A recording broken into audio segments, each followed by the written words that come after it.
Quand est-ce qu'on sait qu'on doit opérer d'une entorse de cheville? Alors, soit d'emblée s'il y a une fracture, une syndesmose qui est complète, instable, soit très en différé, après la contention et la rééducation si la cheville reste instable. Et qu'est-ce qu'il faut mettre comme chaussures quand on est à risque d'entorse?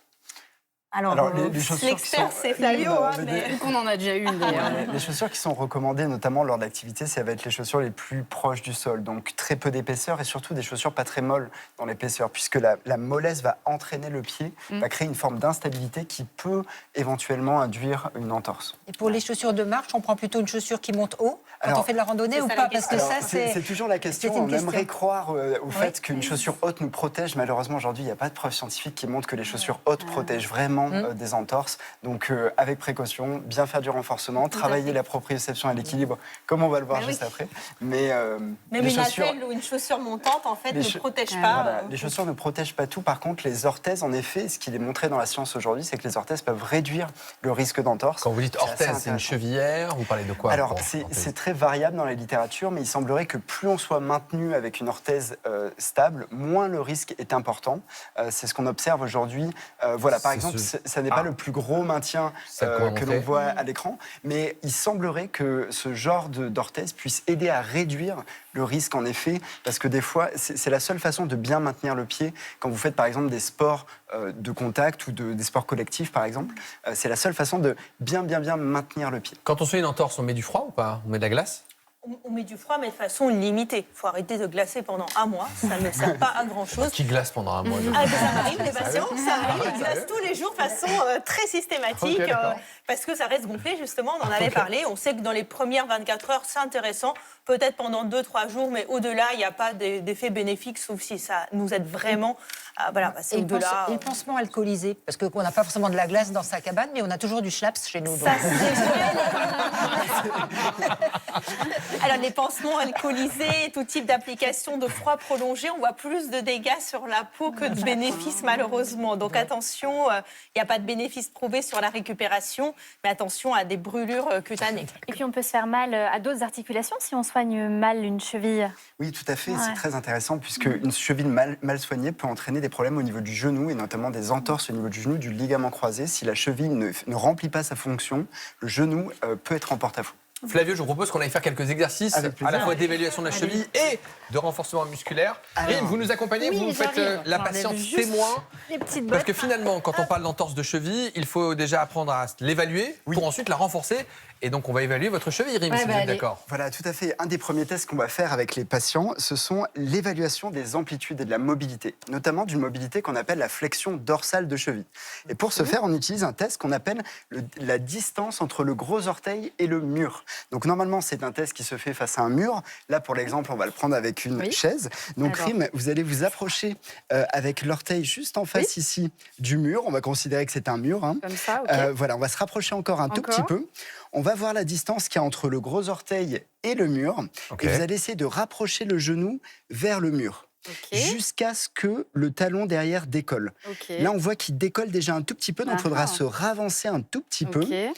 un peu moins, tout Ouais. petit peu moins. Ah oui, c'est vraiment Voilà, millimétrique. c'est très millimétrique. Et en rééducation, on va mesurer cette distance ici. Hop. Mais là, on cherche à savoir quoi, Flavio? Alors, ce qu'on cherche à savoir, c'est est-ce que la cheville plie bien dans cette amplitude ici-là? Oui. Est-ce que la cheville plie ici? Parce que si elle ne plie pas, s'il y a un manque d'amplitude, si par exemple Rim ne touchait pas le mur à cette amplitude-là, C'est-à-dire que elle je suis serait à risque de refaire une entorse de cheville. Et on compare par rapport à l'autre pied, du Tout coup? à fait. On comparerait par rapport à l'autre pied la distance qu'il y aurait et il faudrait chercher à avoir la même distance au moins que de l'autre pied. Donc, si la distance est trop importante, qu'il y a un écart trop important, ça veut dire qu'il y a un risque de récidive et donc il faut renforcer cette cheville. Alors c'est l'inverse, c'est s'il n'y a pas assez de distance, si le pied ne plie pas assez et que le gros orteil est trop proche du mur, alors il y a un risque de se le refaire. Par contre, si la personne a une très très bonne amplitude, a une grande distance entre le mur et l'orteil, alors on pense que c'est plutôt une bonne chose. Autre chose pour Je évaluer. suis à risque d'entorse, j'ai une petite amplitude. Alors,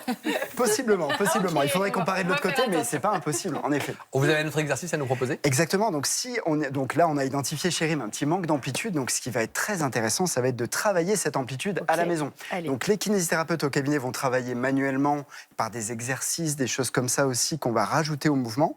Mais à la maison, pour maintenir les gains, Rim, on va mettre le pied sur la chaise Et donc là, on a changé de pied, mais on travaillerait bien sûr le pied où il y a l'entorse. Et là, vous allez simplement essayer de diriger le genou vers la chaise sans lever, sans décoller le talon. Alors j'ai le jean. On Voilà. va dire que c'est le jean. Vous voyez, en pratique, nous, en kiné, on va bloquer ici pour bien que ça travaille l'articulation qu'on souhaite. Donc On là, va c'est pas des maintenir- renforcements musculaires, c'est juste la Non. mobilité articulaire. Pour l'instant, ok. on n'est pas du tout sur du renforcement musculaire. Il faut retrouver les amplitudes, et en particulier cette amplitude de flexion. Et ça, on le fait dorsale combien de fois cheville. par jour? Combien Alors, de temps? Ça va dépendre des patients et des niveaux, mais on prescrirait par exemple 3 à 4 séries de 10 à 15 mouvements, maintenus plusieurs fois, maintenus plusieurs secondes par répétition, pour vraiment essayer de chercher de plus en plus d'amplitude dans cette direction D'accord. et s'assurer que la distance entre le gros orteil et le mur est la même des deux côtés. Donc on a évalué la cheville, on a fait de la mobilité, on peut également faire du renforcement musculaire pour justement stabiliser cette cheville. Exactement, ça va être l'une des choses les plus importantes à faire. Et le groupe musculaire qui pêche, qui fond le plus rapidement après une entorse, c'est le mollet. Et pour renforcer le mollet, nous allons faire des pointes de pied sur un step. Donc vous allez vous mettre comme ça face à un mur, juste sur le bord, sur le bord ici. Normalement, il faudra un step un tout petit peu plus haut. Oui. Et là, on va faire une série d'échauffements sur 2 pieds. Donc vous allez monter doucement jusque sur la pointe des pieds et Doucement, redescendre. c'est important parce que là, Rime, elle a fait une impulsion. Exact, mais elle est allée un ouais, petit peu vite. mais c'est Et on repart, on Ok. essaye de Plus lentement, alors. de pas toucher en bas. Et c'est assez important de le faire lentement pour qu'il y ait un bon temps sous tension des muscles, pour que le muscle travaille vraiment. Ça travaille, Rime, là? Ah bah oui, et Alors- c'est pas si évident de se lever en tout cas. Ouais. Enfin, Alors, il faut pas être trop sur la pointe des orteils, hein, vraiment mettre la tête des métatarsiens. Ah oui. Juste un tout petit peu moins, peut-être. L'équilibre est pas évident à trouver. Ok. Mais voilà, juste la tête ici des métas, pas les orteils. Hein. Et évidemment, en progression, on ferait ça sur un pied pour faire travailler les muscles encore plus. Donc voilà, et on mettrait de la charge, etc. ensuite. Donc finalement, Dr Tchaïkovski, les exercices qu'on fait chez le kiné, c'est pas simplement d'y aller 1 ou 2 fois par semaine. C'est d'entraîner sa cheville, je vais envie de dire presque tous les jours et presque toute la vie. Et oui, c'est de l'auto-rééducation. Et puis, il faut savoir que le programme, il évolue tout le temps, de semaine en semaine. Donc, on ne peut pas rester sur le même exercice pendant un mois.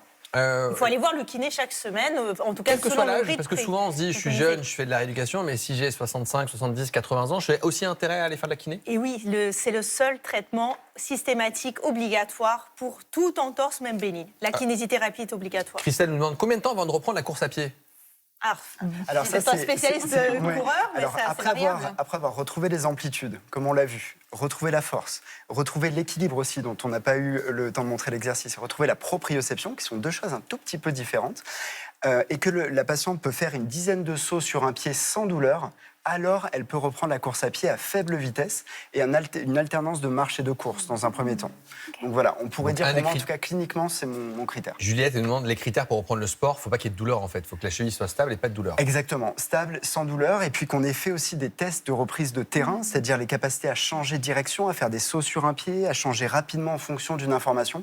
Bien entendu, ça va dépendre du niveau sportif et de l'activité pratiquée par la Mais personne. exactement, même si on donne une idée, on peut dire 6 semaines ou 3 semaines, mais je dis toujours que ça dépendra de la progression en kinésithérapie, que le kiné fera un transfert de compétences avec les sauts, puis 1 minute de course, 1 minute de marche. Il va évaluer la capacité à reprendre. Eh ben, 1 an après mon entorse, j'ai encore mal, j'ai encore des douleurs. Je remercie la production de Fort Boyard encore une fois, même si c'est un super programme familial, hein, je ne vous oublierai jamais.